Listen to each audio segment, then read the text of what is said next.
கர்த்தராகிய இயேசு கிறிஸ்துவின் நாமத்தினாலே உங்களை ஒவ்வொருவரையும் வாழ்த்துகிறோம். இந்த ஆராதனையை பார்க்கிற உங்களை ஒவ்வொருவரையும் கர்த்தர் ஆசீர்வதிப்பாராக. இந்த ஆராதனையிலே நாம் கலந்து கொண்டு கர்த்தரை இன்று காலையிலே தேவனுடைய நாமத்தை மகிமைப்படுத்த போகின்றோம். அநேக சூழ்நிலையிலே நாம் காணப்படுகிற இந்த வேளையிலும் கூட கர்த்தர் நம்மை அற்புதமாய் நடத்தி வருகிறார்.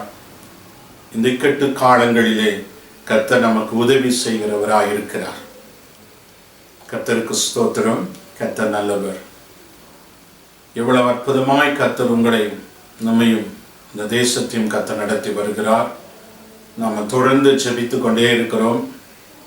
24 மணி நேரமும் தொடர்ந்து ஜெபித்து கொண்டே இருக்கிறீர்கள் என்பதை நான் விசுவாசிக்கிறேன். தேசத்தில் அநேக மாறுதலை கொண்டு வந்திருக்கிறார் கர்த்தர். இன்னும் நாம் தொடர்ந்து நாம் ஜெபிப்போம். இன்னும் பெரிய காரியங்களை கர்த்தர் செய்ய வல்லவராய் இருக்கிறார். இந்த வைரஸ் ஆனது கண்ணுக்கு தெரியாத ஒரு வைரஸ். அது கண்டு இந்த உலகம் எவ்வளவு பயந்து இருக்கிறது.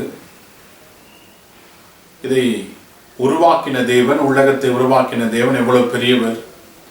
அவரை கண்டு நாம் எவ்வளவு பயந்து நாம் நடுங்க வேண்டும். கர்த்தருக்கு பயந்து நடுங்குகிறவர்களை அவர்களை கர்த்தர் பார்த்து கொள்கிறார்.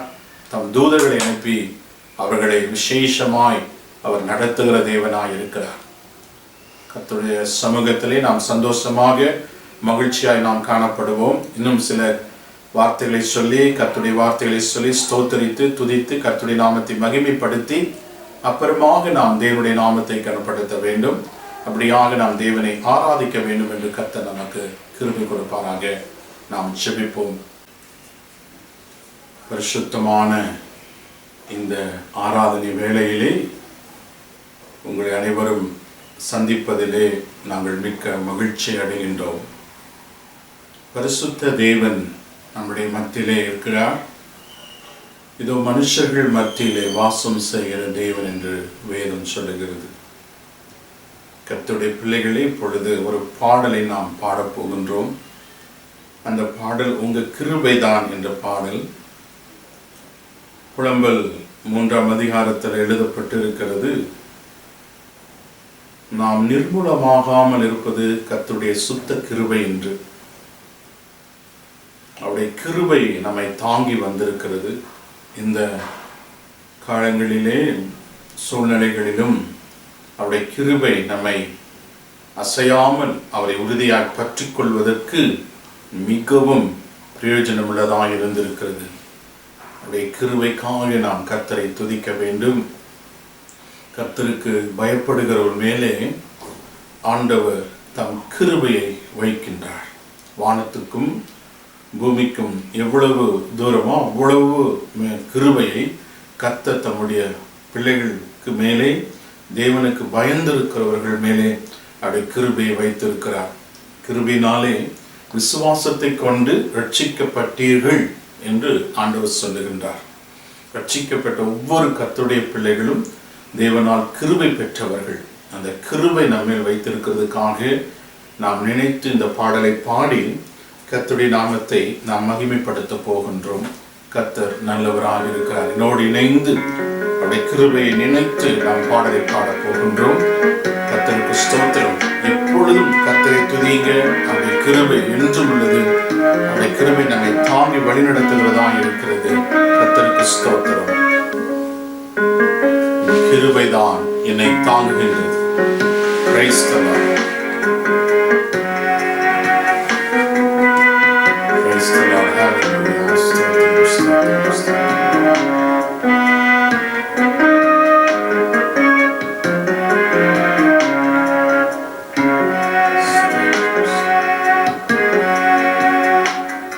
உங்க கிருபைதான் என்னை தாங்குகின்றது.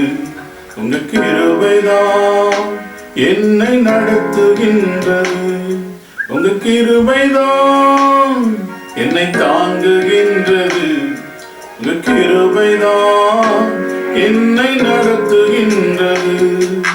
கிருபையே, கிருபையே, மாறாத நல்ல கிருபையே,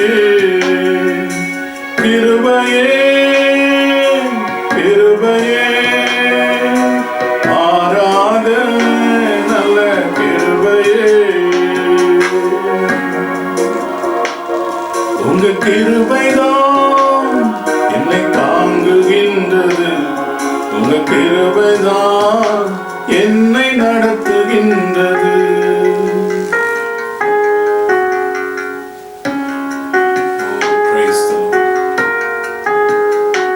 உடைக்கப்பட்ட நேரத்திலும் என்னை உருவாக்கின தேவன் அநேக சூழ்நிலைகள் உங்களை உடைத்திருக்கலாம்.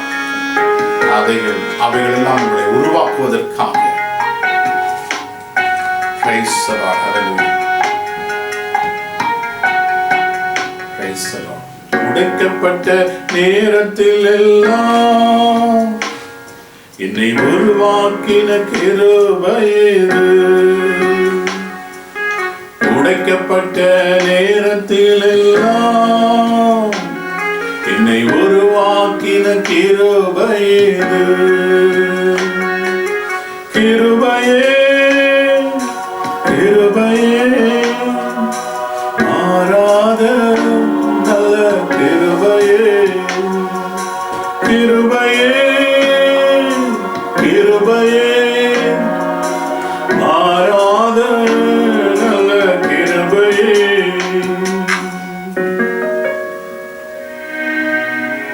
சோர்ந்து போன நேரத்தில் நம்மை சூழ்ந்து கொண்ட கிருபை.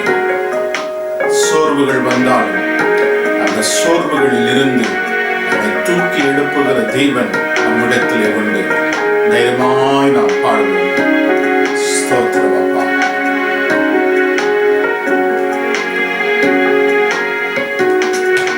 சோர்ந்து போன நேரத்தில் எல்லாம் என்னை பலப்படுத்தின கிருபை இது. ஆமென். சோர்ந்து போன நேரத்தில் எல்லாம் என்னை சூழ்ந்து கொண்ட கிருபை இது. கிருபையே கிருபையே மாறாத நல்ல கிருபையே. கிருபையே கிருபையே மாறாத நல்ல கிருபையே.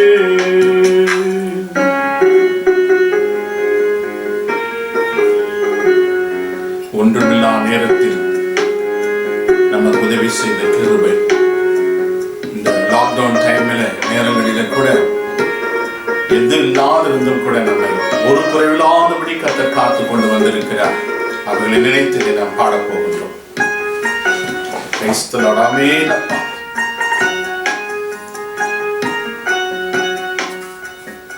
ஒன்றுமில்லா நேரத்தில் எல்லாம் எனக்கு உதவி செய்த கிருபை இது. ஒன்றுமில்லா நேரத்தில் எல்லாம் எனக்கு உதவி செய்த கிருபை இது. கிருபையே கிருபையே மாறாத நல்ல கிருபையே. கிருபையே கிருபையே மாறாத நல்ல கிருபையே. நாம் இப்பொழுது ஜெபிக்கிற ஒரு நேரம். நாம் ஒவ்வொரு முறையும் ஆராதனையில் நாம் ஜெபிக்கிறோம். நம் ஜெபத்தை கேட்டு அநேக மாற்றுதலை கர்த்தர் கொண்டு வந்திருக்கார் என்று நம்பி விசுவாசிக்கிறோம். ஆமீன். கண்களை மூடி. இந்த கொரோனா வைரஸ் இன்னைக்கு அதிகாரிகள் சொல்லுகிறார்கள், அதோடு கூட வாழ பழகிக்கொள்ளுங்கள் என்று சொல்லுகிறார்கள். ஆனால் நாம் அப்படியல்ல. அதை முழுவதும் தேசங்களிலிருந்து பூமியிலிருந்து முழுவதும் அழிக்கப்படுவதற்காக நாம் ஜெபிப்போம். அது மாத்திரமல்ல, ஸ்கூல் காலேஜுகளுக்காக நாம் ஜெபிப்போம். அநேகர் வேலை இல்லாதபடி கஷ்டப்படுகிறார்கள், அவர்களுக்காக நாம் ஜெபிப்போம். ஊர் விட்டு ஊர் போக முடியாதபடி கஷ்டப்படுகிறார்கள், அவர்களுக்காக நாம் தொடர்ந்து இணைந்து நம்ம ஜெபிப்போம். பரலோகத்தில் வாசமாக இருக்கிற எங்கள் நல்ல பிதாவே, சபையாக இணைந்து கர்த்தருடைய பிள்ளைகளை இணைந்து பொழுது நாங்கள் ஜெபிக்கிறோம். நம்முடைய வல்லமை இறங்கி வரும்படியாய் நாங்கள் ஜெபிக்கிறோம். ஆட்டுக்குட்டியானுடைய வெளியேற பெற்ற பரிசுத்த ரத்தம் இறங்கி வரும்படியாய் ஜெபிக்கிறோம். கர்த்தருடைய அக்கினி வல்லமை இறங்கி வரும்படியாய் நாங்கள் ஜெபிக்கிறோம். இதோ உம்முடைய பிரசன்னம் இறங்கட்டும் அப்பா. இந்த பூமியில் இருந்து இந்த வியாதியை நீக்குவேன் என்று சொன்னீரப்பா. உலகத்தில் இருக்கிற ஜனங்கள் அதிகாரி சொல்லுகிறார்கள், அப்போ வியாதியோடு வாழ பழகிக் கொள்ளுங்கள் என்று. ஆனால் நீர் வியாதியை பூமியில முழுவதும் ஒருவருக்கு இல்லாதபடி அது இல்லை பேரே தெரியாதபடி நீ மறைத்து போடும்படி இயேசுவின் நாமத்தில் ஜெபிக்கிறோம். அது ஸ்ப்ரெட் ஆகாதபடி மறைத்து கொள்ளும்படியாக ஜெபிக்கிறோம். சுகமாக்கும். தேசத்தை விட்டு தேசம், ஆண்டவரே ஸ்டேட்டை விட்டு ஸ்டேட்டு, ஆண்டவரே விலகி இருந்து தன் குடும்பத்துக்கு போக முடியாமல் ரீச் ஆக முடியாமல் இன்னைக்கு அநேகர் தடுவித்துக் கொண்டிருக்கிறார்கள். அவர்களுக்கு எல்லாருக்கும் வழிவாசல் ஏற்படுத்தித்தார். அரசாங்கம் அறிவித்திருக்கிறதான அந்த தொகைகள் சரியான இடத்திலே சரியான ஜனங்களுக்கு போய் சேர்வதற்கு உதவி செய்யும்படியாய் நாங்கள் ஜெபிக்கிறோம் ஆண்டவரே. அதே போல ஸ்கூல் காலேஜுகளுக்காக ஜெபிக்கிறோம். நல்ல ஒரு சேஃப்டியாக வைத்து பிள்ளைகளை காலேஜுக்கு போக, ஆண்டவரே பிள்ளை ஸ்கூல்களுக்கு போவதற்கு வழிவசல்களை கத்த திறக்கும்படி ஜெபிக்கிறோம். ஆண்டவரே எங்கெங்கெல்லாம் குடிப்பழக்கம் இருக்கிறதோ அந்த குடிப்பழக்கத்தை இயேசுவின் நாமத்தில் கடிந்து கொள்கிறோம் ஆண்டவரே. ஆண்டவர் இந்த குடிப்பழக்கத்தை நிமித்தமாக ஆண்டவர் எங்கெங்க வைன் ஷாப் ஆண்டவரை பாரில் ஒவ்வொருக்கு திறந்துக்கப்பட்டிருக்கிறதோ அவர்களுக்காக ஜெபிக்கிறோம் ஆண்டவர். அதுக்கு எல்லாவற்றுக்கும் தேவனை நல்ல ஒரு அதிகாரிகளை கொண்டு வந்து எல்லாவற்றுக்கும் ஒரு முடிவு கொடுக்கும்படியாய் நாங்கள் ஜெபிக்கிறோம் ஆண்டவரே. கண்ணீரோடு உடைய சமூகத்திலே ஜெபிக்கிறோம். வேலை இல்லாமல் வேலைக்காக தவித்து வருமானம் இல்லாமல் கஷ்டப்படுகிற ஒவ்வொருவர்களுக்கு இந்த சூழ்நிலைகளிலே ஏற்ற வேலைகளை கர்த்தர் கொடுக்கும்படியாக ஜெபிக்கிறோம். ஆமாண்டவரே, நம்முடைய வேதம் சொல்லுகிறது ஆண்டவரே, ஈசாக்கு பஞ்ச காலத்திலே விதை விதைத்தான், 100 மணி அறுவடை அறுத்தான். அதை ஒவ்வொரு விசுவாசிகளும் கண்டு விசுவாசித்து இந்த சூழ்நிலையிலும் கர்த்தருக்காக அவர்கள் என்னென்ன விதைக்கிறார்களோ அதை விதைக்கும் பொழுது பஞ்சத்திலேயும் நீ 100 மடங்கு ஆசீர்வதிப்பீரப்பா. ஒவ்வொருவரை ஆசீர்வதி. எங்கள் ஜெபங்களை கேட்டதுக்காய் நன்றி செலுத்துகிறோம். இயேசுவின் மூலம் வேண்டிக் கொள்கிறோம் நல்ல பிதாவே, ஆமென். சங்கீதம் 75வது சங்கீதம், Psalm number 75, கீர்த்தனைகள் 75. உம்மை துதிக்கிறோம் தேவனே, உம்மை துதிக்கிறோம். உமது நாமம் சமீபமாய் இருக்கிறது என்று உமது அதிசயமான கிரியைகள் அறிவிக்கிறது. நியமிக்கப்பட்ட காலத்திலே யதார்த்தமாய் நியாயம் தீர்ப்பேன். பூமியானது அதன் எல்லா குடிகளோடும் கரைந்து போகிறது. அதன் தூண்களை நான் நிலைநிறுத்துகிறேன். செய்யலாம். வீம்புக்காரரை நோக்கி வீம்பு பேசாதீர்கள் என்றும் துன்மார்க்கரை நோக்கி கொம்பை உயர்த்தாதிருங்கள் என்றும் சொன்னேன். உங்கள் கொம்பை உயரமாய் உயர்த்தாதிருங்கள், இருமாப்புள்ள கழுத்துடையவர்களாய் பேசாதிருங்கள். கிழக்கிலும் மேற்கிலும் வனாந்திரத்திலும் இருந்து ஜெயம் வராது. தேவனே நியாயாதிபதி. ஒருவனை தாழ்த்தி ஒருவனை உயர்த்துகிறார். கலங்கி பொங்குகிற மதுபானத்தினால் நிறைந்த பாத்திரம் கர்த்தருடைய கையில் இருக்கிறது, அதிலிருந்து வார்க்கிறார். பூமியில் உள்ள துன்மார்க்கர் யாவரும் இதன் வண்டர்களை உறிஞ்சி குடிப்பார்கள். நானோ என்றென்றைக்கும் இதை அறிவித்து யாக்கோபின் தேவனை கீர்த்தனை பண்ணுவேன். துன்மார்க்கருடைய கொம்புகளை எல்லாம் வெட்டி போடுவேன், நீதிமானுடைய கொம்புகளோ உயர்த்தப்படும். ஆமென். We are going to read Psalm number 75. We give thanks to you, God. We give thanks, for your name is near. Men tell of your wonderful deeds. You say, I choose the appointed time. It is I who judge uprightly. When the earth and all its people quake, it is I who hold its pillars firm. Selah. To the arrogant I say, boast no more. Unto the wicked, do not lift up your hands. Do not lift your hands against heaven. Do not speak with outstretched neck. No one from the east or the west or from the desert can exalt a man. But it is God who judges. He brings one down, he exalts another. In the hand of the Lord is a cup full of foaming wine mixed with spices. He pours it out on all the wicked of the earth. Drink it down to its very dregs. As for me, I will declare this forever. I will sing praise to the God of Jacob.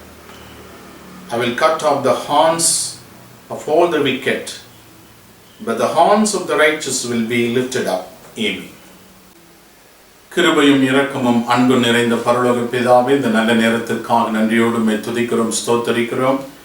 இந்த பரிசுத்த ஓய்வினால் ஆராதனை முற்றிலுமாய் நம்முடைய கரத்தில் ஒப்பு கொடுத்து செபிக்கிறோம். எல்லாம் துதியும் கனமும் மகிமையும் எல்லாம் ஒருவருக்கே செலுத்துகிறோம். நிறைய துதிக்கும் கனத்துக்கும் மகிமைக்கும் பாத்திரராய் இருக்கிறீர். Lord, we hand over this worship in your mighty hand. Lord, lead us and guide us and help us to understand your word and exalt your name above every name of God. Hallelujah. Lord, we praise you. We magnify your name above every name of God. Hallelujah. Every knee shall bow. Every tongue shall confess that Jesus is the Lord of this earth, God. தொடர்ந்து எங்களை ஆசீர்வதி. எல்லா தடைகளை நீக்கி போடும். இந்த ஆராதனை நடக்கப்படுகிற இந்த வசனங்களை கேட்க ஆராதிக்கிற ஒவ்வொரு ஸ்தலத்திலும் ஒவ்வொரு வீடுகளிலும் கர்த்தருடைய அக்கினி இறங்கி வரும்படி செபிக்கிறோம். பாதாளத்தின் வல்லமைகள், நரக மந்திர பில்லிசூனிய வல்லமைகள், ஏவுதலின் செத்த ஆவிகளின் கிரைகள் ஒவ்வொரு கிடமங்களிலிருந்து ஒரு இடங்களிலிருந்து இயேசுவின் நாமத்தின் விலகி போகும்படியாய் கட்டளையிடுகிறோம். இதோ உம்முடைய பிரசன்னம் இறங்கட்டும். Lord, we release your grace and release your anointing. We sprinkle the blood of Jesus upon every heart to God. Hallelujah. In the name of Jesus we pray. Amen and amen. தேவனுடைய செய்தியை நாம் கேட்க போகின்றோம். கடந்த வாரத்திலே அப்போஸ்தலர் 4ஆம் அதிகாரத்திலிருந்து சில வார்த்தைகளை நாம் வாசித்து தியானித்தோம். பரிசுத்த ஆவியினுடைய வல்லமை குறித்து நாம் நன்கு அறிந்து கொண்டோம். இன்னும் பரிசுத்த ஆவியானுடைய வல்லமை, அபிஷேகம் என்பது ஒரு பெரிய பாடம், பெரிய சப்ஜெக்ட். அதில் சில காரியங்களை மாத்திரம் நாம் பரிசுத்த ஆவியானுடைய கிரிகளை எப்படி நமக்கு செய்கிறார், அது எப்படி நமக்கு பிரயோஜனமுள்ளதாக இருக்கிறது என்று பார்த்து கொண்டு வந்தோம். சீசர்களுடைய ஜெபம் அந்த இடத்தை அசைக்கிற அளவுக்கு பரிசுத்த ஆவியானவர் இறங்கி வந்தார் என்று நம்ம பார்த்தோம். இப்பொழுது அதே தலைப்பிலே அதே காரியங்களிலே நாம் பார்க்க போகின்றோம். அதிலே ஆண்டவர் சபைக்கு கொடுத்த ஒரு பிரதானமான ஒரு வேலை, அந்த வேலையை நாம் செய்ய வேண்டுமானால் பரிசுத்த ஆவியானவருடைய வல்லமை நமக்கு மிக அவசியமாக இருக்கிறது. கர்த்தர் சபைக்கு கொடுத்த வேலையை சபை அந்த வேலையை நிறைவேற்ற வேண்டும். அந்த காரியங்களை நிறைவேற்ற பரிசுத்த ஆவியானுடைய வல்லமை நமக்கு மிக அவசியமாக இருக்கிறது. அதற்கு தான் கர்த்தருடைய ஆவியானவர் அந்த இடத்தில் பலமாக இறங்கி பரிசுத்த ஆவியானவர் சீசர்கள் மேல் நிரப்பப்பட்டு அவர்கள் வல்லமையினால நிரப்பப்பட்டு அந்த இடம் அசைக்கிற அளவுக்கு கர்த்தருடைய ஆவியானவர் இறங்கினார். அவர்கள் கர்த்தருடைய வார்த்தையை தைரியமாய் பிரசங்கம் பண்ணினார்கள் என்று பார்க்கின்றோம். இது கர்த்தர் அவர்களுக்கு கொடுத்த வாக்கு தத்துவம், கர்த்தர் அவர்களுக்கு கொடுத்ததான வசனமாக இருக்கின்றது. ஆண்டவராக இயேசு கிறிஸ்து சிலுவையில் அறையப்பட்டு உயிர்த்தெழுந்து தம்முடைய சீஷர்களை பார்த்து அநேக காரியங்களை அவர் பேசின காரியங்கள் உண்டு. அவைகளே மிக முக்கியமான காரியம் மத்தேயு 28ஆம் அதிகாரத்திலே 18-19 வசனத்திலே நாம் படிக்க போகின்றோம். மத்தேயு 28. அப்பொழுது இயேசு சமீபத்தில் வந்து அவர்களை நோக்கி, வானத்திலும் பூமியிலும் சகல அதிகாரம் எனக்கு கொடுக்கப்பட்டிருக்கிறது. ஆகையால் நீங்கள் புறப்பட்டு போய் சகல ஜாதிகளும் சீசராக்கி பிதா குமாரன் பரிசுத்தாவின் நாமத்தினாலே அவர்களுக்கு ஞானஸ்நானம் கொடுத்து நான் உங்களுக்கு கட்டளையிட்டவைகள் அவர்கள் கை கொள்ளும்படி அவர்களுக்கு உபதேசம் பண்ணுங்கள். இதோ உலகத்தின் முடிவறிந்தும் சகல நாட்களிலும் நான் உங்களுடனே கூட இருக்கிறேன் என்றார். ஆமென். கர்த்தர் இந்த வார்த்தையை அவர்களுக்கு சொல்லி கடைசியிலே அவர்கள் செய்ய வேண்டிய வேலை, சீசர்கள் செய்ய வேண்டிய வேலை, சபை செய்ய வேண்டிய வேலையை கர்த்தர் அவர்களுக்கு சொல்லிக் கொடுத்தார். அவர்கள் அதை உடனே செய்யவில்லை. காரணம், கர்த்தர் சொன்னார், நீங்கள் பரிசுத்த ஆவியானவர் வல்லமை உங்களுக்கு வரவரைக்கும் நீங்கள் காத்திருக்க வேண்டும் என்று. அப்படியாய் அவர்கள் காத்திருந்தார்கள். பரிசுத்த வல்லமை நிரப்பப்பட்டது. அங்க பரிசுத்த வல்லமை நிரப்பப்பட்டு கர்த்தருடைய மகிமையின் பிரசன்னம் அங்கே நிரப்பப்பட்டு ஆண்டவருடைய வல்லமையினாலே அவர்கள் பெரிய காரியங்களை தேவனுக்காக செய்தார்கள் என்று பார்க்கின்றோம். அப்போஸ்தலர் 2ஆம் அதிகாரத்திலே 1ஆம் வசனத்திலே பார்க்கிற பொழுது கர்த்தருடைய ஆவியானவர், பரிசுத்த ஆவியானவர் 120 பேர் மேல் வீட்டறையிலே அவர்கள் இருக்கிற பொழுது பரிசுத்த ஆவியானவர் வல்லமையினால் நிரப்பப்பட்டார்.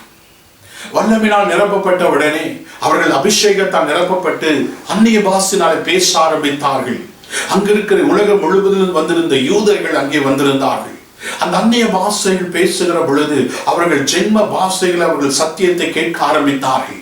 அங்கு கேட்டுக்கொண்டு இருக்கிற பொழுது இவர்கள் பரிசுத்தான் வல்லவினால் நிரப்பப்பட்ட அந்நிய பாஷைகளிலே அவர்கள் பேச ஆரம்பித்தார்கள். ஒவ்வொரு கர்த்தருடைய பிள்ளைகளும் பரிசுத்தால் நிரப்பப்பட்டு ஆவிலே ஜெபிக்கிறவர்களாய் நாம் கற்றுக்கொள்ள வேண்டும். அதை குறித்து சில காரியங்களை நாம் கண்டோம். பரிசுத்த ஆவியானவர்களால் நிறைந்து ஜெபிப்பது அந்நிய பாஷையிலே ஜெபிக்கிற ஒரு ஜெபம். அந்த அந்நிய பாஷையிலே ஜெபிக்கிறவன் தேவனோடு பேசுகிறான், தேவன் மனிதனோடு பேசுகிறான். அது மனிதனுக்கு ஒரு இளைப்பாறுதலாய் இருக்கிறது. அது கர்த்தருடைய பிள்ளைகளுக்கு அது பிரயோஜனம் உள்ளதாக இருக்கிறது. அந்நிய பாஷையிலே பேசுகிறவன் தேவனோடு ரகசியங்களை பேசுகிறான் என்று வேதம் சொல்லுகிறது. அந்நிய பாஷையிலே பேசுகிறவன் தனக்கு பக்தி விருத்தி உண்டாக பேசுகிறான் என்று வேதம் சொல்லுகிறது. அந்நிய பாஷைகளை பேசுகிறது அவனுக்கு பக்தி விருத்தி உண்டாக பேசுகிறான். இப்படி அந்நிய பாஷைகளை நிரப்பப்பட்டு அவர்கள் பேசிக் கொண்டிருக்கிற பொழுது அங்க இருக்கிற எல்லா ஜனங்கள் முதல் முறை இந்த அனுபவத்தை கண்டு இவர்கள் குடித்து விரித்து களியாட்டிக் கொண்டிருக்கிறார்கள் என்று சொன்னார்கள். ஆனால் அந்த இடத்துல பேதுருவானவன் எழும்பி நின்று அங்கே பிரசங்கம் பண்ணுகிறதை நாம் பார்க்கின்றோம். அந்த இடத்திலே ஹல்லேலூயா அவர்கள் எழுப்பி பிரசங்கம் பண்ணுகிறார்கள். அவர்கள் ஹல்லேலூயா 2ஆம் அதிகாரத்திலே பார்க்கிற பொழுது 14வது வசனத்திலே அப்பொழுது பேதுரு 11 நின்று அவர்களை நோக்கி உரத்த சத்தமாய், யூதர்களே, எருசலேமில் வாசம் பண்ணுகிற ஜனங்களே, நீங்கள் எல்லாரும் அறிந்து கொள்வீர்களாக என் வார்த்தையை செவி கொடுங்கள். நீங்க நினைக்கிறபடி இவர்கள் வெறி கொண்டவர்கள் அல்ல. பொழுது விடிந்து 3ஆம் மணி வேலையாயிருக்கிறது. தீர்க்கதரிசியாக யோவேலினால் உரைக்கப்பட்டது நடந்து இருக்கிறது. பழைய ஏற்பாட்டு காலத்திலே கர்த்தர் கொடுத்ததான அந்த வாக்குத்தத்தங்கள், யோவேல் தீர்க்கதரிசி மூலமாய் கொடுக்கப்பட்ட அந்த வாக்குத்தத்தங்கள் பரிசுத்தாவின் வல்லமை நிறைவை குறித்து அங்கே பிரசங்கம் பண்ணி கொண்டிருக்கிறார். நீங்கள் பார்த்து கொண்டிருக்கிறது ஒரு தீர்க்கதரிசி நிறைவேறி கொண்டிருக்கிறது என்று சொல்லி, ஏதோ இந்த காலங்களிலே கர்த்தர் சொன்ன வாக்குத்தத்தங்கள் சபைகள் மூலமாக நிறைவேறப் போகின்றது. இன்னும் அநேக காரியங்கள் சபையை கொண்டு கர்த்தர் இந்த உலகத்திலே செய்ய வேண்டிய காரியங்கள் அநேகம் உண்டு. இந்த உலகம் பார்த்திராத ஒரு தேவனுடைய வல்லமை அபிஷேகத்தின் உலகம் ஹல்லேலூயா சபையின் மூலமாக கர்த்தர் காண்பிக்க போகின்றார். தேவனுடைய அற்புதங்கள் வெளிப்பட போகிறது. இனிதான் இந்த காலங்களில் தான் சபை கர்த்தருடைய பிள்ளைகளாக இருக்கிற நாம் எழுந்து நின்று கர்த்தரோடு இணைந்து இந்த உலகத்திலே கர்த்தருக்கு சாட்சியாய் நிற்கக்கூடிய காலங்கள் இந்த காலங்கள். இந்த வைரஸ் நிமித்தமாக உலகம் முழுவதும் பாதிக்கப்பட்டிருக்கிறது. ஆனால் கர்த்தருடைய பிள்ளைகளே, கர்த்தர் நமக்கு கொடுத்திருக்கிற ஒரு சந்தர்ப்பம் என்று அறிந்து நம்மை ஆயத்தப்படுத்திக் கொள்ள, அவருடைய சமூகத்திலே காத்திருக்க, விண்ணப்பம் பண்ண, வேதத்தை வாசிக்க, தியானிக்க நம்மை ஆயத்தப்படுத்த கர்த்தர் கொடுத்திருக்கிற காலம் என்று நினைத்து நம்மை ஆயத்தப்படுத்திக் கொள்வோம். கர்த்தருக்கு காத்திருக்கிறவர்கள் புது பலன் அடைந்து கழுகுகளைப் போல செட்டைகள் அடித்து எழும்பி பறப்பார்கள் என்று சொல்லுகிறது. ஏதோ இந்த காலங்கள் சபையை நீ எழும்பி பறப்பதற்காக, கர்த்தருக்காக பெரிய அரிய காரியங்களை செய்வதற்காக கர்த்தர் உன்னையும் என்னை ஆயத்தப்படுத்தும்படியாக அவர் காத்திருக்க சொல்லுகின்றார். சீஷர்கள் காத்திருந்தார்கள். தம்முடைய கர்த்தருடைய வல்லமையினால் நிரப்பப்பட்டார்கள். நிரப்பினவர்கள் கர்த்தருடைய வார்த்தைகளை பிரசங்கம் பண்ண ஆரம்பித்தார்கள். இதைத்தான் கர்த்தர் மத்தேயு 28:18-19 கர்த்தர் சொன்னார், நீங்கள் புறப்பட்டு போய் சகல ஜனங்களையும் சீஷராக்குங்கள். இதுதான் இந்த சபைக்கு, நம்முடைய சபைக்கு, இந்த உலகத்தில் ஒவ்வொரு சபைக்கும் கர்த்தருடைய ஆலயத்துக்கும் கர்த்தர் கொடுத்த ஒரு பிரதானமான வேலை. பரிசுத்த ஆவியின் வல்லமை நிறைவை பெற்ற பிறகு அவன் உண்மையான அபிஷேகத்தை பெற்றிருந்தால், உண்மையான அபிஷேகத்தை நிரப்பப்பட்டிருந்தால் அவனுக்குள்ளே ஆத்தும பாரம் இருக்கும். உங்களுக்குள்ள ஆத்தும பாரம் இருக்கிறதா? இன்னைக்கு எதற்காக சபைக்கு வருகிறோம்? இன்னைக்கு சபைக்கு வருகிற நோக்கங்கள், வருகிறவர்களுடைய நோக்கங்கள் மாறிவிட்டது. இன்னைக்கு சபையை நடத்தக்கூடியவர்களுடைய நோக்கங்கள் மாறிவிட்டது. இன்னைக்கு எதுக்காக சபை நடந்து கொண்டிருக்கிறது? ஒரு வியாபாரமா? இன்னைக்கு என் குடும்பம் நல்லா இருக்க வேண்டும், என் பிள்ளைகளுக்கு நல்ல படிப்பு வேண்டும், நல்ல உத்தியோகம் வேண்டும், நல்ல திருமணமாக வேண்டும், குழந்தைகள் பெற்றுக்கொள்ள வேண்டும், அப்புறம் சுகபோகமா இந்த உலகத்திலே சம்பாதித்து வாழ வேண்டும் என்று நோக்கத்தோடு இன்னைக்கு சபைக்கு வருகின்றோம். அது தவறல்ல. ஆனா அது மாத்திரம் காரணம் அல்ல.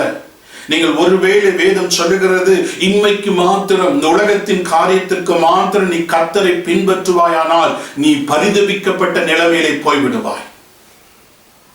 இன்னைக்கு அதுதான் சாத்தான் ஜனங்களை அப்படியே போராடி கொண்டு அவர்களுடைய வேலையும் அவருடைய குடும்பத்தையும் அவர்கள் தேவைகளுக்கு பின்னால ஓடிக்கொண்டு வேலை சம்பாதிக்க வேண்டும், தங்களுடைய பிள்ளைகள் நல்லா இருக்க வேண்டும், சுகமா இருக்க வேண்டும், ஆசீர்வாதமா இருக்க வேண்டும், நல்லா படிக்க வேண்டும், சம்பாதிக்க வேண்டும். இதையே இன்னைக்கு பிரசங்கம் அதுதான் நடந்து கொண்டிருக்கிறது. அதுதான் இன்னைக்கு ஜனங்கள் வந்து சந்தோஷமா கேட்டுக்கொண்டு அவர்கள் வீடுகளுக்கு கடந்து போகின்றார்கள். ஒருவருக்கும் கர்த்தருடைய பாரம் கிடையாது. சில சபைகள் மாத்திரம் அந்த தரிசனத்தோடு ஓடிக்கொண்டிருக்கிறது. அநேக பிள்ளைகள் இன்னைக்கு எதற்காக சபைக்கு வருகிறாய்?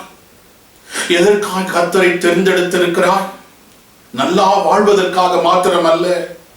அறிந்து கொள்ளுங்கள், உன்னையும் என்னையும் தேவன் அழைத்து ரட்சிப்பை கொடுத்தது அவருடைய சுவிசேஷத்தை, கர்த்தருடைய வார்த்தை இந்த உலகத்துக்கு சொல்வதற்காகத்தான். அதற்காகத்தான் சிலுவையிலே தேவன் தம் ரத்தத்தை சிந்தினார். அதற்காகத்தான் மரித்தடக்கம் பண்ணப்பட்டு உயிர்த்தெழுந்து சீசர்களுக்கு அந்த பொறுப்புகளை கர்த்தர் கொடுத்தார். சபைக்கு கர்த்தர் அந்த பிரதான வேலையை கர்த்தர் கொடுத்தார். சபைக்கு வருகிற ஒவ்வொரு விசுவாசிகள் மேலே விழுந்திருக்கிற பிரதானமான ஒரு கடமை கட்டளை, சுவிசேஷத்தை அறிவிக்க வேண்டும். சுவிசேஷத்தை அறிவிக்கவில்லை என்றால் அவனுக்கு ஐயோ என்று வேதம் சொல்லுகிறது. நீ ஆத்துமாக்களை ஆதாயப்படுத்தாமல் இயேசுவை குறித்து ஒருவருக்கு நீ சொல்லாமல் ஒரு கிறிஸ்தவ வாழ்க்கை நீ வாழ்ந்து கொண்டிருப்பாய் என்று சொன்னால் நீ ஒரு ஆபத்தை நோக்கி கடந்து போய் கொண்டிருக்கிறார். உன் மனசாட்சியை தொட்டு இன்னைக்கு கர்த்தரிடத்தில் மனம் திரும்பு. இல்லை என்றால் உனக்கு ஆபத்து. ஆபத்து சொல்லுகிறது, வேதம் சொல்லுகிறது, நான் அல்ல. கர்த்தருடைய பிள்ளைகளே, கர்த்தர் உன்னையும் என்னையும் நம்பி இந்த வேலையை நம் கரத்திலே கொடுத்திருக்கின்றார். எவ்வளவு முறை சபையிலே கர்த்தருடைய பிள்ளைகள் மூலமா என்னோடு பேசி இருக்கிறார். இந்த லாக்டவுன், இந்த கஷ்டம், இந்த உபத்திரமான ஒரு காலத்திலே கர்த்தர் உன்னை கொண்டு வந்து வைக்க வைத்து உனக்கு உணர்த்தி கொண்டிருக்கிறார். அழிந்து போகிற ஆத்துமாக்கள் நரகத்துக்கு போய் கொண்டிருக்கிறார்கள்.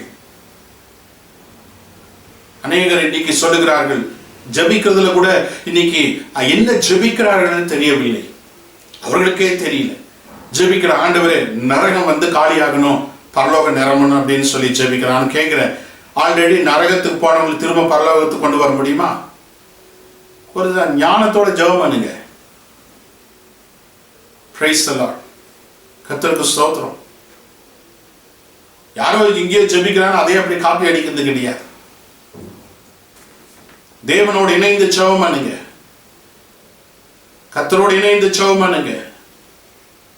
நீ ஜெபிப்பதில்ல, ஜெபம் பண்ணி கொண்டேதான் இருக்கிறோம். ஆனா பக்கத்து வீட்டில் போய் ஆத்துமாக்களை ஆதாயப்படுத்த முடியல. காரணம் என்ன தெரியுமா? இந்த வசனத்தை வாசித்து பாருங்க. இந்த 4ஆம் அதிகாரம் கடைசியில கடந்த வாரத்துல நம்ம விட்டோம். 31வது வசனம். அவர்கள் ஜெபம் பண்ணின போது அவர்கள் கூடி இருந்த இடம் அசைந்தது. அவர்கள் எல்லாம் பரிசுத்தாவினால் நிரப்பப்பட்டு தேவ வசனத்தை தைரியமாய் சொன்னார்கள். நீ உண்மையான அபிஷேகம் உனக்குள் இருக்குமானால் கர்த்தருடைய வசனத்தை தைரியமாய் நீ சொல்ல வேண்டும். Preach the word of God with boldness. நீ பயப்பட மாட்ட. இன்னைக்கு வேலை செய்யற இடத்துல இயேசுவை குறித்து சொல்ல முடியுமா? சொல்ல மாட்டேன். ஏன்னா உனக்கு வெட்கம். ஸ்கூல்ல சொல்ல முடியுமா? சொந்தக்காரங்க முன்னால சொல்ல முடியுமா? வெட்கம். அப்படின்னா நீ ஏமாத்துகிற, நீ வேஷம் போட்டு கொண்டிருக்கிற, நீ உண்மையான கிறிஸ்தவன் அல்ல. என்ன ஒரு மாதிரி பார்க்குறீங்க? அதுதான் சத்தியம். சீஷர்கள் என்ன செய்தாங்க? அபிஷேகத்தால் நிரப்பப்பட்டாங்க, தைரியமா சொன்னாங்க. நான் இயேசுவை ஏற்றுக்கொள்ளும் பொழுது, நான் முழங்கால் படியிட்டு இயேசு என் பாவங்களை உணர்த்தும் பொழுது, நான் மன்னிப்பு கேட்டு ஆண்டவரிடத்தில் ஒப்பு கொடுத்து ஜெபித்து கண்ணீரோடு ஆண்டவரிடத்தில் ஒப்பு கொடுத்து ஜெபிக்கிற பொழுது பரிசுத்த ஆவியானவர் என்னை நிரப்பினார். அந்த ஜெபம் முடித்து எழுந்த போது எனக்கு ஒரு பாரத்தை கர்த்தர் வைத்தார். இந்த சுவிசேஷம், இந்த மகிழ்ச்சியை எல்லாருக்கும் சொல்ல வேண்டும் என்று சொல்லுகிறார். அந்த பாரத்தோடு நான் ஜெபத்திலிருந்து எழுந்தேன். என்ன மகிழ்ச்சி, என்ன சந்தோஷம்! ஒருவனை பாவியை மனம் திரும்ப வைக்கிறதா இந்த பூமியில உனக்கு எனக்கு கர்த்தர் கொடுத்த வேலை. அதை நீங்க செய்யணும். சபை தவறிவிட்டது. ஹீலிங் தேவை, வியாதிகள் சுகமடையணும். வராங்க, ஜெபத்துக்கு வரீங்க, என்னத்துக்கு வரீங்க அவங்களுக்கே தெரியாது. சும்மா கை வச்சு ஜெபம் பண்ணணும் போயிடுறது. நீங்கள் வர்றீங்க, ஜெபம் பண்ணுறோம், அப்படியே போயிடுவீங்க. திரும்ப அடுத்த வாரம் வர்றீங்க, ஜெபம் பண்ணுறோம், போயிடுவீங்க. ஆனால் அதுக்கு ஒரு வாரம் இருக்குது, என்ன பண்ணுறீங்க? ஆத்மாக்கள் அது இல்லை. நாங்கள் நல்லா இருக்கணும், குடும்பம் நல்லா இருக்கணும், எல்லாம் சமாதானமாக மகிழ்ச்சியாக இருக்கணும், காசு நல்லா வரணும், எல்லாம் என்ஜாய் பண்ணணும். இதுக்காக மாத்திரம் இயேசு வரலைங்க. நீ விழித்துக்கொள். இது ஒரு எச்சரிப்பின் சத்தம். இதே மாதிரி லாக்டவுன் போல இந்த மாதிரி ஒரு சூழ்நிலை நிறைய வரப்போகிறது. ஆனால் அதுக்கு முன்னால இது எச்சரிப்பின் சத்தம். இப்பொழுது நீ எழுந்து தேவனுடைய சுவிசேஷம் சொல்ல ஆரம்பித்து விட்டால் நீயும் உன் வீட்டார் காப்பாற்றப்படுவீர்கள். பரிசுத்தாவின் நிரப்பப்பட்டு தேவ வசனத்தை தைரியமாய் சொன்னார்கள் என்று பார்க்கின்றோம். இன்னைக்கு கவலை என்னன்னா, நம்ம சுவிசேஷத்தை சொல்லி மற்ற வேலையை நம்ம வேலை யார் செய்வா, நம்முடைய தேவைகள் யார் சந்திப்பா? ஆனா இங்க பாருங்க, இந்த சீசர்கள் என்ன செய்தாங்க? முதலாவது கர்த்தருக்கு முக்கியத்துவம் கொடுத்தாங்க. கர்த்தருக்காக அவங்க நிற்கும் பொழுது கர்த்தர் அவர்களுடைய தேவைகளை கர்த்தர் சந்திக்கிறார், தேவைகளை சந்தித்தார். அப்போஸ்தலர் 4:31 படிக்கிறேன். அவர்கள் ஜெபம் பண்ணின போது அவர் கூடியிருந்த இடம் அசைந்தது. அவர்கள் எல்லாம் ஒரு பரிசுத்தாவினால் நிரப்பப்பட்டு தேவ வசனத்தை தைரியமாய் சொன்னார்கள். விசுவாசிகளாகிய திரளான கூட்டத்தார் ஒரே இருதயமும் ஒரே மனமுள்ளவராய் இருந்தார்கள். ஒருவனாகிலும் தனக்குள்ளவைகளில் ஒன்றையும் தன்னுடையதென்று சொல்லவில்லை. சகலமும் அவருக்கு பொதுவாய் இருந்தது. கர்த்தராகிய இயேசுவின் உயிர்த்தெழுதலை குறித்து அப்போஸ்தலர் மிகுந்த பலமாய் சாட்சி கொடுத்தார்கள். அவர்கள் எல்லோர் மேலும் பூரண கிருபை உண்டாயிருந்தது. பார்த்தீங்களா?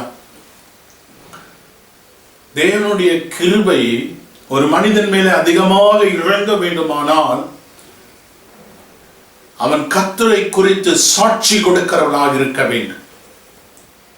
மனம் திரும்புவோம், ஆண்டவருக்கு ஒப்பு கொடுப்போம், இனிமேலாவது கர்த்தரை குறித்து சாட்சி கொடுக்கிறவர்களாக நாம் நிற்க போகின்றோம். என்ன நடந்தது பாருங்க. அவர்கள் எல்லாம் ஒரு மனதாக அங்கு கடந்து வந்தார்கள். எங்க சுவிசேஷம் அறிவிக்கப்படுகிறதோ அங்க ஒரு மனது, எங்க பரிசுத்த ஆவியானவர் கிரியை செய்கிறாரோ அங்க ஒரு மனதோடு கூட கர்த்தர் அங்க வேலைகளை நடப்பித்தார் என்று பார்க்கின்றோம். அது மாத்திரமல்ல, சகலமும் அவர்களுக்கு பொதுவாக இருந்தது. 34 சொல்லுது, நிலங்களையும் வீடுகளையும் உடையவர்கள் அவைகளை விற்கப்பட்ட கிரயத்தை கொண்டு வந்து அப்போஸ்தலருடைய பாதத்திலே வைத்தார்கள். அவனவனுக்கு தேவையானதுக்கு தக்கதாக பகிர்ந்து கொடுக்கப்பட்டது. அவர்களில் ஒருவனுக்கும் ஒன்றும் குறைவாயிருந்ததில்லை. பாருங்க, இவங்க என்ன செய்தாங்க? தங்க வேலைகளை போய் செய்து தங்கள் குடும்பத்துக்காக அவங்க ஓடி போகல. அகாய் 1:8 அவர்தான் சொல்லுகிறது, மலை மேல் ஏறி போய் மரங்களை வெட்டி கொண்டு வந்து எனக்கு ஆலயத்தை கட்டுங்கள், அதில் மேல் நான் பிரியமாய் இருப்பேன். தேவனுடைய ஆலயம், அதாவது கர்த்தருக்காக நீங்கள் ஆத்துமாக்களை ஆதாயப்படுத்த பொழுது புரிந்து கொள்ளுங்க, கர்த்தருக்காக நீங்கள் ஆத்துமாக்களை ஆதாயப்படுத்துகிற பொழுது உங்க வேலையை அவர் ஆசீர்வதிப்பார், உங்க குடும்பத்தை அவர் ஆசீர்வதிப்பார். இங்க பார்க்கிறோம், அவர்களுக்கு ஒன்றும் குறைவில்லாமல் காணப்பட்டார்கள். எப்படி? கர்த்தருடைய வார்த்தையின்படி அவர்கள் அங்கு நடந்து கொண்டார்கள். கர்த்தருக்காக எழும்பினார்கள், சுவிசேஷத்தை அறிவிக்க ஆரம்பித்தார்கள். கர்த்தர் அவர்கள் குறைவுகள் எல்லாம் நிறைவாக்க ஆரம்பித்தார். நீங்க யாரா இருந்தாலும், நீங்க எந்த வேலையில் இருந்தாலும், ஒரு சாதாரணமான வேலையில் இருந்தாலும் சரி, நீங்க எந்த ஒரு தொழில் செய்வதோ வியாபாரம் செய்வதோ எது செய்து கொண்டிருந்தாலும் சரி, இரவும் பகலும் உங்க உள்ளத்தில் இருக்கக்கூடிய ஒரே பாரம் என்னவென்றால், இன்னும் நான் பணக்கார ஆகணும்னு கிடையாது, நீ எவ்வளவு சம்பாதிக்கணும்னு கிடையாது, நீ யாரையெல்லாம் பேர் கெடுக்கலாம், யார் மேலே யார்கிட்ட போய் சொல்லலாம், இதெல்லாம் இல்லை. ஒரே ஒரு பாரம் என்ன தெரியுமா? சுவிசேஷத்தின் பார். அந்த பாரம் இருக்குதா? கொஞ்சம் யோசித்து பாருங்க. இந்த லாக்டவுன் டைம்ல என்னென்ன நன்மை நடந்திருக்குது யோசித்து பாருங்க. வேண்டாத ஆட்கள் எல்லாம் அவங்க வீட்டுக்குள்ள வர முடியல. சிலரெல்லாம் பார்த்தோன்னா அவங்க வீட்டில் ஆள் இருக்காது, ஊரெல்லாம் சுத்தம். அங்கே ஒரு வீட்டிலே அவங்க வீட்டில் இருக்கவே முடியாது, வீடு வீடா போகும், இன்டின்ட் அம்மாய் ஒரு வீடா போய் போய் போய் இருக்கிற கதை, அங்கே கதை, இந்த கதை, அந்த கதை, இந்த கதை, எல்லாம் பேய் கதையும் பேசிக்கிட்டு குடும்பத்தை கெடுத்துக்கிட்டு எந்த குடும்பத்தை கெடுக்கல. இதை யாருக்கு போய் சொல்லலாம்? ஆனால் இப்போ தான் வாட்ஸ்அப் இருக்குது, இப்போ தான் ஃபோன் இருக்குது. ஃபோனு ஆனால் அந்த ஆள் வீட்டுக்குள்ளே வராமல் இருக்குது பாருங்க, எவ்வளோ சமாதானமாக இருக்குது இல்லையா? சில ஆட்களெல்லாம் வீட்டுக்குள்ளே கால் வச்சாவே போதும், அந்த ஒரு வீடு ரெண்டாக மாறிடும். அதெல்லாம் நன்மை நடந்திருக்குது. இப்போ அறிந்து கொள்ளுங்க, ஜெபம் பண்ணுங்க. கர்த்தருக்கு பிரியமில்லாத தூஷிக்கிறவங்க ஊழியக்காரங்க மேலே விசேஷமாக தூஷித்து வீடு வீடாக போவாங்க, யாருக்கும் சொல்ல மாட்டாங்க. சபைக்குள்ள வந்து புக்காடை போட்டுக்கிட்டு ஒன்றும் தெரியாத மாதிரி உட்கார்ந்துட்டு இருக்கும். ஆனால் இது ரகசியமாக எல்லா வீட்டுக்குள்ளும் போயிட்டு எல்லா காரியத்தை சொல்லிட்டு வரும். இது வேலையே அதுதான். ஆனால் அந்த வேலையை செய்ய பதிலாக இயேசு அறியாத வீட்டுக்கு போய் இயேசு குறித்து சொல்லுங்க. இந்த சீசர்கள் கர்த்தருடைய சாட்சியை அறிவிக்கிற பொழுது அங்கே குறைவுகள் நிறைவாக்கப்பட்டது. இன்றைக்கு கர்த்தர் உங்களை பார்த்து சொல்லுகிறார், சபைக்கு கொடுத்த வேலை தேவனுக்காக ஆத்துமாக்களை ஆதாயப்படுத்தி அவர்கள் சீசர்களாய் மாற்றுங்கள். சபைக்கு வருகிற ஒவ்வொருவரும் கர்த்தருக்கு சீசர்களாய் மாற வேண்டும் என்று கர்த்தர் விரும்புகிறார். இந்த உலகத்திலே தேவனுடைய வல்லமை வெளிப்பட போகிறது. இந்த உலகத்தில் ஒவ்வொருவரும் கர்த்தருடைய வல்லம் இப்படிப்பட்டதா, இப்படியெல்லாம் சுகமாக்குறாரா, இப்படியெல்லாம் விடுதலையாக போறாரா, இப்படியெல்லாம் நடக்க போகலான்னு ஆச்சரியமாக இன்னும் ஜனங்கள் பார்க்கிற அளவுக்கு கர்த்தர் ஒவ்வொரு சபையும் தேவன் பயன்படுத்த போகின்றார். உன்னையும் கர்த்தர் அந்த லிஸ்ட்ல வைத்து உன்னையும் பயன்படுத்த விரும்புகிறார். இன்னைக்கு பாரத்தோடு, கவலையோடு, கண்ணீரோடு, வேதனையோடு, துக்கத்தோடு, ஐயோ எனக்கு இப்படிப்பட்ட சூழ்நிலை நடந்து விட்டதே என்று துயரத்தோடு நீ காணப்படலாம். ஆனால் உன்னை பார்த்து கர்த்தர் சொல்லுகிறார், உன் இருதயத்தை பார்த்து கர்த்தர் பேசுகிறார். கலங்காதே, பயப்படாதே, உன்னோடு கூட கர்த்தர் இருக்கிறார். உன்னை எதற்காக தேவன் அழைத்தார் அது நிறைவேற்ற வல்லவராக இருக்கின்றார். இந்த ரட்சிப்பை ஏற்றுக்கொண்டிருக்கிற நீ கர்த்தருக்காக நீ வாழ ஆரம்பிப்பாயா? மனிதனுக்காய் நீ வாழ்ந்து என்ன பிரயோஜனம்? நீ எவ்வளவுதான் மனிதனுக்கு நீ செய்தாலும் அவர்கள் உன்னை குறை சொல்லிக் கொண்டே இருப்பார்கள். கர்த்தருடைய பிள்ளைகளே, கர்த்தர் உங்களை நேசிக்கிறார். உங்களை நேசித்து தான் உங்களை அழைத்தார். ஆபிரகாம் எப்படி அழைத்தாரோ அதே போல உங்களை அழைத்தார். மோசேவை எப்படி அழைத்தாரோ அதே போல கர்த்தர் உங்களை அழைத்திருக்கிறார். யோசுவாவை எப்படி அழைத்தார் அதே போல கர்த்தர் உங்களை அழைத்திருக்கிறார். எஸ்தரை எப்படி அழைத்தார் அப்படியே கர்த்தருடைய அழைத்திருக்கிறார். யாருக்காக?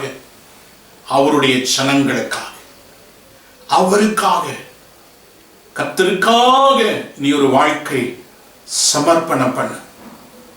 உன் வாழ்க்கையில் அநேக கேள்விக்குறிகள் உண்டு, அநேக கேள்விக்குறியுடைய வாழ்க்கையில உண்டு. அதற்கு எல்லாவற்றுக்கும் பதில் ஒன்று, ஆண்டவருக்காக நான் நிற்க போகிறேன். When you stand for God, He will help you. He will stand for you. நீ கர்த்தருக்காக நிற்கும் பொழுது உனக்காக கர்த்தர் நிற்பார். உனக்காக கர்த்தர் யுத்தம் பண்ணுவார்.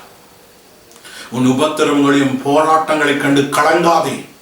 உனக்கு இருக்கிற அந்த உபத்திரவங்களும் போராட்டங்களும் கடக்குங்கள் தான் உன்னை உருவாக்கி ஒரு நல்ல ஃபைன் பர்சனாக உன்னை உருவாக்கி கொண்டிருக்கின்றது. எதற்காக? அப்படியாவது கர்த்தர் நோடத்தில் பேசிக் கொண்டிருக்கிறார். அழிந்து போகிற ஆத்துமாக்கள் மேலே ஒரு பாரத்தோடு நீ காணப்பட. அப்படியே முழங்கள் படிட்டு ஆண்டவருக்கு நீ ஒப்புக்கொடு. நான் போகிறிடம் வருகிடம் எல்லா இடத்திலும் என் இயேசுவை குறித்து சாட்சி சொல்லுவேன். பரிசுத்தாவின் நிரப்பப்பட்ட தைரியமாக அவர்கள் கர்த்தருடைய வார்த்தை பிரசங்கம் பண்ணினார்கள். இன்றைக்கு பரிசுத்தாவின் அபிஷேகத்தின் நிறைவை பெற்றுக்கொண்ட நீ கர்த்தருக்காக நில். உன் வாயை கர்த்தர் பயன்படுத்துவார். உனக்குரியவைகள் எல்லாம் கர்த்தருக்கு ஒப்புக்கொட ஆரம்பி. சீஷர்கள் பாருங்க, அவர்கள் பிரசங்கம் பண்ண ஆரம்பித்த உடனே அவர்கள் குறைவுகள் எல்லாம் கர்த்தர் நிறைவாக்க ஆரம்பிச்சார். இன்னைக்கு உனக்கு அநேக குறைகள் உண்டு, உன் தேவைகள் அநேகம் உண்டு. உன் எதிர்காலத்தை குறித்து, உன் பிள்ளைகள் குறித்து, உன் வீட்டை குறித்து, உன் சரீரத்தை குறித்து நீ பயப்பட்டு கலங்கிக் கொண்டிருக்கிறாய். கலங்காதே, தேவன் அவைகளை சந்திக்க வல்லவராக இருக்கிறார். கர்த்தர் உள்ளத்தை நீ மகிழ்ச்சி கொள்ள வைக்கும் பொழுது உன்னையும் அவர் மகிழ்ச்சியோடு காப்பாற்ற வல்லவராக இருக்கின்றார். இன்னைக்கு நாம் ஒரு முடிவெடுக்க போகின்றோம். இன்றைக்கு நாம் ஒரு தீர்மானம் எடுக்க போகின்றோம். சீசர்கள் எப்படி கர்த்தருக்காய் நின்றார்களோ அந்த உபத்திரவத்திலே, அந்த கஷ்டத்திலே பிரசவம் பண்ணக்கூடாது, உன்னை சிறையிலே போடுவேன் என்று சொல்லுகிற அந்த சூழ்நிலையிலே கர்த்தருக்காக நிற்கும் பொழுது அவர்களுக்காக கர்த்தர் நின்று அவர்களை யாரும் ஒன்று செய்ய முடியவில்லை. கர்த்தருடைய வேலை வரவரைக்கும் அவர்கள் கர்த்தருக்காய் பிரகாசித்தார்கள். பாதாளத்தின் வாசல்கள் சபையை மேற்கொள்ள முடியாது. உன்னையும் என்னை கர்த்தர் சபை என்று அழைக்கிறார். இந்த உலகத்தில் எந்த சக்திகளும், எந்த வல்லமைகளும், எந்த சூழ்நிலைகளும், எந்த வியாதியும், எந்த விளைவிலும், எந்த சூழ்நிலைகளும் உன்னையும் என்னையும் அசைக்கவே முடியாது. சபையை அசைக்க முடியாது. கர்த்தர் நமக்குள் இருக்கிறார். சாத்தானுடைய வல்லமைகளோ, சாத்தானுடைய கிரிகளோ, பொல்லாத ஜனங்களோ, மந்திரங்களோ, பிலிசுனியமோ, வியாதியோ நம்மை ஒன்றும் அசைக்க முடியாது. பசியோ, பட்டினியோ, வேதனையோ, பஞ்சமோ ஒன்றும் அசைக்க முடியாது. நமக்குள்ளே கர்த்தருடைய சுவிசேஷம் உண்டு. அந்த சுவிசேஷத்தை நீ சொல்ல ஆரம்பிக்கும் பொழுது உன் சூழ்நிலைகள் மாறும். உங்களை சேலஞ்ச் பண்ணுகிறேன். அழைத்தவர் உண்மையுள்ளவர், உங்களை நடத்த வல்லவராய் இருக்கின்றார். ஹல்லேலூயா. 37 தனக்கு உண்டாயிருந்த நிலத்தை விற்று அதன் கிரயத்தை கொண்டு வந்து அப்போஸ்தலருடைய பாதத்திலே வைத்தார்கள். இவர்கள் தேவையை தேடி போகவில்லை. கர்த்தருக்காய் ஆத்துமக்கள் ஆதாயப்படுத்தும் பொழுது அவருடைய பாதத்திலே அவர்களுக்கு தேவைகளை கர்த்தர் கொண்டு வந்து கொடுத்தார். இதுதான் உங்களுக்கு கர்த்தர் செய்யும்படி விரும்புகிறார். நீ என்ன வேலை செய்தால் உன் உள்ளத்திலே இந்த ஆத்தும பாரத்தை கர்த்தர் இன்று கொடுப்பார். அப்படியே நம் முழங்கால் படியில போகட்டும். தயவு செய்து எல்லாம் முழங்கால் படிடுவோமா? பரவாயில்ல, ஒரு 5 நிமிடம் முழங்கால் படியிட்டால் ஒன்றும் நடக்காது. அப்படியே முழங்கால் படிடுங்க. கர்த்தர் நம்மை பார்க்கிறார். கர்த்தர் நம்மை பார்க்கிறார். முழங்கால் படிடுவோம், செபிப்போம், கர்த்தரிடத்தில் ஒப்பு கொடுப்போம். பரிசுத்தான அபிஷேகத்தை பெற்றுக்கொண்டது ஆண்டவருக்காய் சாட்சியா நிற்பதற்காக. இன்றிலிருந்து உங்கள் நிலைமைகள் மாறப்போகிறது. இன்றிலிருந்து கர்த்தர் உங்களை பொறுப்படுத்திக் கொள்ளப் போகிறார். எதை கொடுத்தும் கலங்காதீங்க, பயப்படாதீர்கள். பரலோகத்தில் வாசமாயிருக்கிற நல்ல பிதாவை முழங்கால் படிட்டு உடைய சமூகத்தில் நாங்கள் செபிக்கிறோம். அப்போஸ்தலர்களுடைய அபிஷேகத்தை நிரப்பப்பட்டு தைரியமாய் உடைய வார்த்தைகளை சொன்னார்கள். ஒரு இருதயம், ஒரு மனது கொடுத்து உம்முடைய உயிர்த்தெழுதலை அவர்கள் பிரசங்கம் பண்ணுகிற பொழுது எல்லார் மேலும் பூரண கிருபை உண்டாயிற்று என்று பார்க்கிறோம். அவர்கள் எல்லாருக்குள்ளேயும் ஒரு மனதாக இருந்தார்கள், பொதுவாய் அனுபவித்தார்கள். அவர்கள் குறைவுகள் எல்லாம் நிறைவாயிற்று. அப்போஸ்தலருடைய பாதத்திலே எல்லாம் வந்து விழுந்தது என்று பார்க்கிறோம். இன்றைக்கு சபைக்கு வருகிற ஒவ்வொருவரும் ஆண்டவரே இந்த தரிசனத்தோடு இன்றிலிருந்து மாறுவார்களாக. ஆமாண்டவரே, அநேக குறைகள், அநேக விளைவின், அநேக காரணம் வேதம் சொல்லுகிறது. சுவிசேஷத்தை அறிவிக்காமல் போனால் அவனுக்கு ஐயோ என்று சொல்லப்பட்டிருக்கிறது. ஒருவேளை சுவிசேஷத்தை சொல்லாமல் போனது நிமித்தமாக இந்த சாபங்கள் இந்த வீட்டுக்கு வந்திருக்கலாம் ஆண்டவர். இந்த கண்ணீர்கள், இந்த வேதனைகள், இந்த துக்கங்கள், இந்த அவமானங்கள், இந்த இழப்புகள், இப்படிப்பட்ட போராட்டங்கள் ஜனங்கள் சொல்லுகிற அளவுக்கு இந்த குடும்பத்தில் இவ்வளவு போராட்டம் இருக்கிறது என்று சொல்லுகிற அளவுக்கு காணப்படலாம். வாழ்க்கையில் இவ்வளவு போராட்டம் என்று சுவிசேஷத்தை அறிவிக்காமல் இருந்ததினால் இன்னைக்கு இந்த கண்ணீர்கள் வேதனையோடு காணப்படலாம். இந்த வசனத்தை கேட்டுக்கொண்டிருக்கிற ஜெபத்திலே தரித்துகிற ஒவ்வொரு உள்ளத்திலே பரிசுத்த ஆவியானவர் இப்பொழுதே நீ இறங்கி கிரியை செய்யும்படி ஜெபிக்க. இப்பொழுது நம்முடைய அபிஷேகம் இறங்கட்டும். மனம் திரும்பி செபிக்கிற ஒவ்வொருவரை மன்னித்து ஆத்தும தாகத்தோடு, ஆத்தும ஆண்டவரே ஸ்தோத்திரிக்க பாரத்தோடு ஒவ்வொரு இருதயத்தை நிரப்பும்படி செபிக்கின்றோம். உம்முடைய வல்லமை ஒவ்வொருவரும் இறங்கும்படி செபிக்கின்றோம். இன்னைக்கு இவர்கள் மேல் இருக்கிற இந்த பலவீனங்கள் நீங்கி போகட்டும். அப்பா, இன்னைக்கு ஒப்பு கொடுத்த ஒவ்வொருவரையும் அபிஷேகத்தால் நிரப்பும், ஆத்தும பாரத்தால் நிரப்பும். அவருடைய வாயிலே உம் வார்த்தைகளை வைக்கும்படி செபிக்கின்றோம். இப்பொழுது வியாதியோடு, பலவீனத்தோடு, கண்ணீரோடு, துக்கத்தோடு இருக்கிற ஒவ்வொருவருக்காக செபிக்கிறோம். வியாதியஸ்தல் இருப்பவங்களை கரங்கள் எடுத்து இருதயத்து மேல வைத்துக் கொள்ளுங்க. வியாதியை மேல கை வைத்துக் கொள்ளுங்க. செபிக்கிறோம் இயேசுவின் நாமத்தினாலே. இந்த பொல்லாத பிசாசு, இந்த வியாதியை கொண்டு வந்திருக்கிற பொல்லாத பிசாசை இந்த சரீரத்திலிருந்து வெளியே போகும்படி உனக்கு கட்டளையிடுகிறேன் இயேசுவின் நாமத்தினால். உம்முடைய தழும்புகளில் ஒவ்வொருவரை குணமாக்கும்படி செபிக்கிறோம். கண்ணீர்கள் மாறட்டும், வேதனைகள் மாறட்டும். குடும்பங்கள் ரட்சிக்கப்படாதவர்கள் ரட்சிப்பிலே வர உதவி செய்யும்படி செபிக்கிறோம். ஆண்டவரே, அந்த வியாதியின் படுக்கையை மாற்றி போடும்படி செபிக்கிறோம். நான் ஏன் வாழ வேண்டும்? நான் வாழ்வதை விட சாவது நல்லது என்று நினைத்துக் கொண்டிருக்கிறாயா? கர்த்தர் சொல்லுகிறார், உன் பிரயாணம் வெகு தூரம் மகனே, மகளே, நீ சாவ வேண்டாம். உனக்காக என் உயிரை கொடுத்திருக்கிறேன், எனக்காக நீ ஒப்புக்கொடு, எனக்காக நீ வாழ ஆரம்பி. உன் தோல்வியை நான் ஜெயமாய் மாற்றுவேன், உன் தோல்வி நான் ஜெயமாய் மாற்றுவேன். யாருக்கும் சொல்ல முடியாத விதத்தில் நீ பாடுபடுகின்றாய், கண்ணீர் வடிக்கின்றாய். அந்த வியாதி உன்னை பலவீனப்படுத்திக் கொண்டே இருக்கிறது. இன்றைக்கு அந்த வியாதிக்கு ஒரு விடுதலை கர்த்தர் தருகிறார். இயேசுவின் நாமத்தில் இந்த சரீரத்தை தாக்கி கொண்டிருக்கிற அந்த பொல்லாத பலவீனங்கள் விலகி போகும்படி ஜெபிக்கிறேன். தழும்புகளை நான் குணமாக்கும், எலும்புகளை குணமாக்கும், கண்களை குணமாக்கும், இருதயத்தை குணமாக்கும், கிட்னியை லிவர் குணமாக்கும்படி ஜெபிக்கிறேன். பாவத்தினால் யாரெல்லாம் கட்டப்பட்டிருக்கிறார்களோ இப்பொழுதே அவர்கள் விடுதலையாக்கப்படுவார்களாக. இயேசுவை ஏற்றுக்கொள்ளாதவர்கள் இப்பொழுது இயேசுவே உண்மை இருதயத்தில் ஏற்றுக்கொள்ளும்படியாக அவர்களுக்கு நீ உதவி செய். கண்ணீர்கள் யாவும் மாறி போகட்டும். சுவிசேஷத்தை அறிவிக்கிற பொழுது தன் குடும்பத்தில் இருக்கிற சாப கட்டுகளை நீ உடைப்பீர் ஆண்டவரே.